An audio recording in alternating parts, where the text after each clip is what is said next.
आज आपण आपल्या हळदीच्या पानं करपत आहेत त्यासाठी आपण 8% मेटॅलॅक्झिल आणि मॅनकोजेब 64 KWG फॉर्ममध्ये असलेलं कृषी उद्योगचं आणलेलं आहे.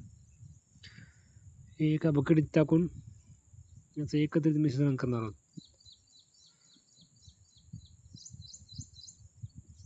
कारण पूर्ण पाण्यामध्ये विरघळते. काडीच्या साहाय्याने हलवून घ्यायचं पूर्ण त्याला. त्याचबरोबर आपल्या कृषी उद्योगचे मायक्रोन्यूट्रिएंट 6 डबे टाकले, 7 डबे औषध धरून 7 डबे. त्याच्यामध्ये लोहाचं प्रमाण जास्तच आहे, मॅग्नीजचं आहे, त्याचबरोबर जिब्रेलिक ॲसिडचं पण हे. यामुळे आपल्या पानावर चकाकी येते आणि एक हिरवीगारपणा हरिद्रा म्हणजे हळदीच्या पानाला हिरवीगार करण्याचं काम करते. हे याचं दोन्ही मिश्रण करून आपल्या हळदीच्या पानावर व्यवस्थित स्प्रे घ्यायचा, जेणेकरून आपली हळदीची पानं पूर्ण भिजली पाहिजे. आपल्या जे हळदीच्या प्लॉटला आज 47 दिवस कंप्लीट झाले, 47-48. पाहू शकता पानाची क्वालिटी, तेज पानावर चकाकी आहे. कुठं कुठं आपल्या याच्यात दिसत होतं,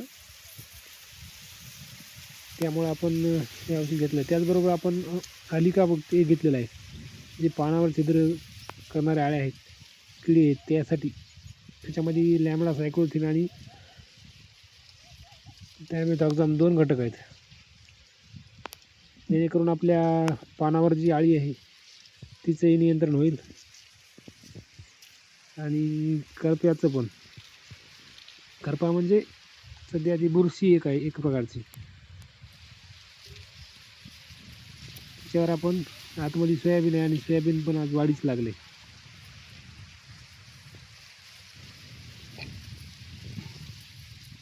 पाहू शकता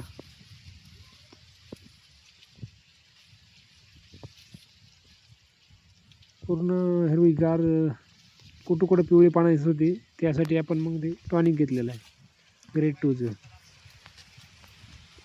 पानं तसे रोग कोटला नाही सध्या, चांगल्या प्रकारचे चकाकी पानावर आहे.